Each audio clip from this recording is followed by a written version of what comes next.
আসসালামু আলাইকুম সুপ্রিয় দর্শক, দেখতে পাচ্ছেন যে আমাদের খামারের দুম্বাগুলা দানাদার খাবার খাচ্ছে।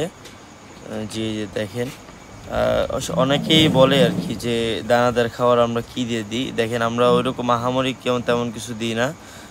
শুধু হচ্ছে গমের ভুসি এবং অ্যাঙ্করের ভুসি মিক্স করে এইগুলোকে খাইতে দিই। দানাদার খাবারগুলো আমরা একবেলা দেই, কারণ এটা বাণিজ্যিক খামার এবং অনেক বৃহৎ খামার, এর জন্য আমরা দানাদার একবেলা দিই এবং পাতা ভুসি এগুলা